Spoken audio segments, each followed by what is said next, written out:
హిందూగా జీవించాలంటే పన్ను కట్టాల్సిన సమయం. ఈ దేశ శ్రమ బాద్షా పాదాల కింద నలిగిపోతున్న సమయం. ఒక వీరుడు కోసం ప్రకృతి పురుడు పోసుకుంటున్న సమయం. గోల్కొండ నుండి 8వ వాడు బయలుదేరాడు. వాడు ప్రాణాలతో ఢిల్లీ చేరుకోకూడదు.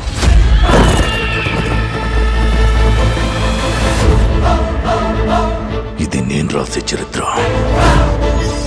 సింహాసనమా, మరణ శాసనమా?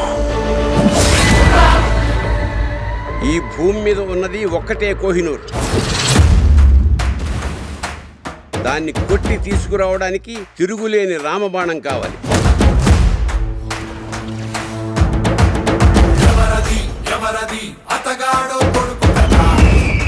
ఇప్పటిదాకా మేకల్ని తినే పులిని చూస్తుంటారు. ఇప్పుడు పులుల్ని వేటాడే బెబ్బుల్ని చూస్తారు.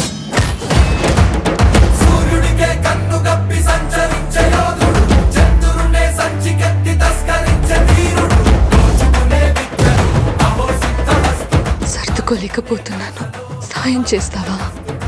దశమి రోజు పంచమిని విడిపించాలన్నమాట.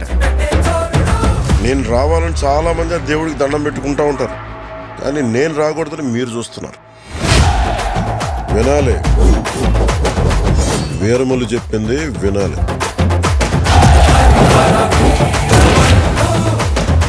నువ్వు మా వెర్రివిస్తున్న మావయ్యవు కదూ.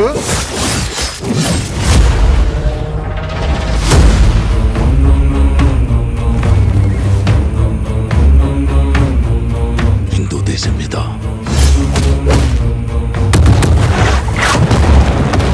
పవిత్రమైన మన జెండా గర్వంగా ఎగరాలి.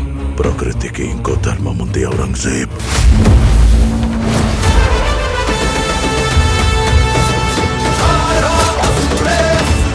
ఇది క్రూర మృగాలు తిరిగే చోటు.